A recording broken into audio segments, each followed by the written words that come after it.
Larry McKinney. Master Scuba Diver. Master Scuba Diver, Larry McKinney.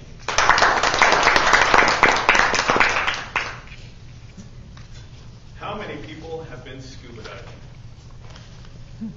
Wonderful! How many people know what scuba diving is? Ah, that's awesome. Does my heart proud. I am an avid scuba diver.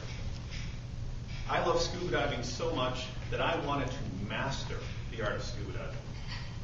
When I went online looking for organizations on how to do this, I found PADI, and they actually have a title called Master Scuba Diver.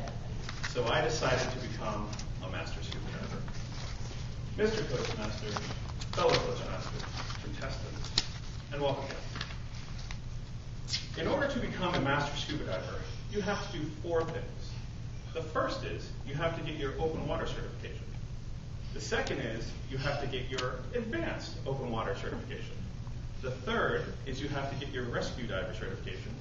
And the fourth and easiest is you have to complete 50 dives. I started out with the open water certification. Here's where you learn basic skills. You start in confined water. That amounts to basically a swimming pool. The reason being is they don't want a bunch of new people going all over the ocean. It's really hard to herd cats when you do that. You learn 20 skills that you're going to be tested on in the open water. You practice these skills and then you take them out. Really, those skills are sort of secondary. What I found the most important things to learn are how to breathe underwater. Now this sounds easy, but it's not a natural thing for humans. For fish, perhaps. But we instinctively want to hold our breath when we're underwater. And that is the absolute worst thing you can do when you're scuba diving. That leads to the highest percentage of accidents, holding your breath. As air goes up from underwater, it expands. Well, if it's in your lungs and you go up, that air is still expanding. And you really don't want your lungs to pop because they're kind of important. The second skill that I found very important is buoyancy. Think of buoyancy as a sinusoidal wave. If you're doing this action, you are expending a lot of energy. Whereas if you swim trim, you're not expending as much energy, and you get to stay down longer. Once you master these skills, then you have specialized skills you can work on. These specialized skills are part of the advanced open water. There are 5 of these that you have to get in order to have the certification. Some of them are prescribed, others you can sort of pick. The 2 that I find most interesting are the night specialty and the navigation specialty.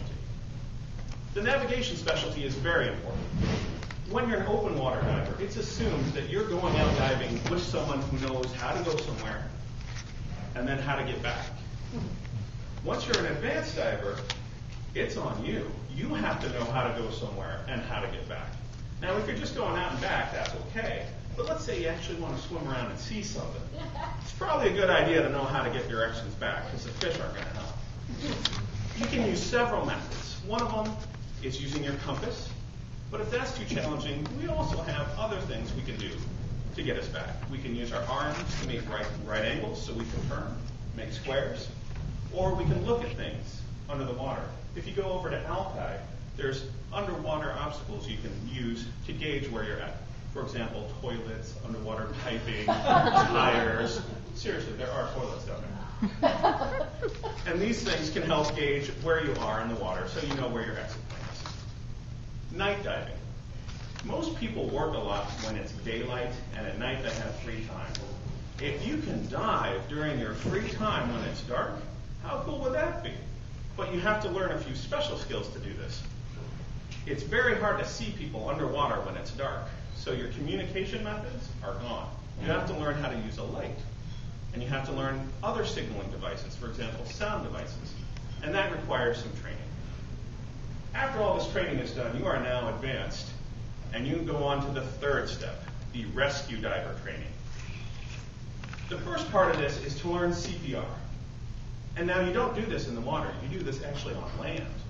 And that kind of makes sense. You're eventually going to want to perform CPR on someone on land. It's very hard to do chest compressions on someone that's in water. They just keep going underwater and you end up drowning them, so that doesn't help. And also the portion of the course where they teach you how to use the AEDs or the defibrillators. You definitely don't want to do that in water, or else you're in the same boat. So that's a bad idea. After you get your CPR training done, then you go in the water and you do scenarios. This is where the instructors get to mess with the students. They get to tell some of the other students to pretend to panic or have a problem.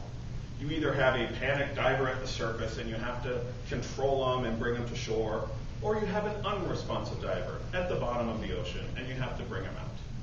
Either way, you learn these skills to bring these people to safety so that you know that you can rescue someone that you're out with. Up until then, everyone's rescuing you. Now you're becoming part of the solution. Once you complete that rescue diver course, you are almost there. Now you have 50 dives to go out and play around. As you go and play around practicing your skills, you get closer and closer to that ultimate goal of becoming a master scuba diver. So I encourage all of you, because none of you have been diving before, to go out, give diving a try. Take your open water course. Let me know. I can help. I enjoyed it so much, I became an instructor, so I can actually teach you if you'd like. And once you take that open water course, take your advanced course. Get those specialized skills so that you can dive in more places and more often. After that, definitely become a rescue diver so you can learn the skills associated with saving someone's life. This can be helpful, and I've used it myself personally. Lastly, have fun and dive, get the 50 in, and then you too will become a master scuba diver.